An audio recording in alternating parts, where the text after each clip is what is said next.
Hi everyone, I'm Dr. Selvi from Capstone Clinic. இன்னைக்கு நம்ம மெயினாக எதை பற்றி பேச போகிறோம்னா கொரட்டை எதனால் வருது, அதனால் வர பக்க விளைவுகள் என்ன அப்படிங்கிறத பற்றி தான் மெயினாக பேச போகிறேன். கொரட்டை அப்படிங்கிறது என்னன்னு பார்த்தீங்கன்னா, நம்ம வந்து தூங்கும்போது மூச்சுக்குழாயில் வர அடைப்புனால காற்று போகிற பாதை தடைபடுறதுனால வர சவுண்டு தான் வந்து கொரட்டைன்னு சொல்கிறோம். எல்லாரும் நம்ம கொரட்டை விட்டு தூங்கினா நல்லதுன்னு நினைப்போம். அப்படி கிடையாது. கொரட்டைனால நிறைய பக்க விளைவுகள் இருக்குது.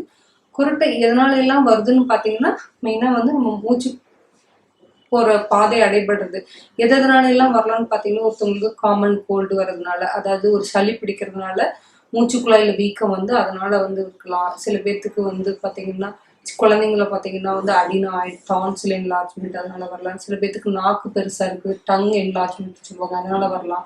அனாட்டமிலேயே அதாவது போன்ல ஏதாவது வர்ற ப்ராப்ளம்னால உங்களுக்கு வந்து கொரட்டை வரலாம். அது இல்லாமல் காமன் ப்ராப்ளம் பார்த்தீங்கன்னா ஒபிசிட்டி, அதாவது வெயிட் எடை அதிகமாக இருக்கிறவங்களுக்கு வந்து ஃபெரிஞ்சல் பேட் ஆஃப் ஃபேட்னு சொல்லுவாங்க. இந்த கழுத்து பகுதியில் அதிகமாக வந்து கொழுப்பு சேர்றதுனால நமக்கு வந்து கொரட்டை வரலாம்.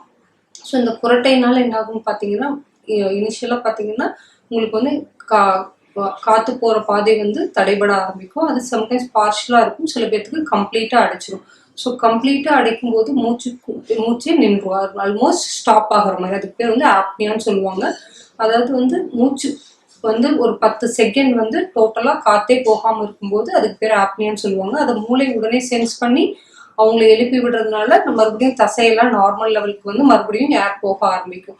ஸோ இது மாதிரி நைட் வந்து அடிக்கடி வர்றதுக்கு பேர் தான் வந்து அப்ஸ்ட்ரக்டிவ் ஸ்லீப் ஆப்னியா. அதாவது தூக்கத்தில் வர்றதுக்கு பேர் வந்து அப்ஸ்ட்ரக்டிவ் ஸ்லீப் ஆப்னியான்னு சொல்லுவாங்க.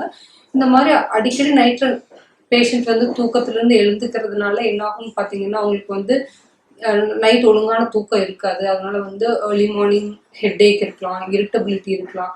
நைட் தூங்காததுனால எக்ஸசிவ் டே டைம் ஸ்லீப்பினஸ் இருக்கும். இதனால மற்ற ஆர்கன் எல்லாம் அஃபெக்ட் ஆக ஆரம்பிக்கலாம். இவங்களுக்கு வந்து ஹார்ட் அட்டாக் வர்றதுக்கான வாய்ப்புகள் அதிகமாக இருக்குது. டயபெட்டிஸ் பேஷண்ட்டுக்கு இந்த மாதிரி தூக்கத்தில் ஒழுங்காக தூங்காததுனால டிப்ரெஷன், ஆன்சைட்டி ஆல்சோ காமன். ஒழுங்கான தூக்கம் இல்லாததுனால டே டைமில் வந்து உங்களுக்கு வந்து accidents also very common in this group of patients.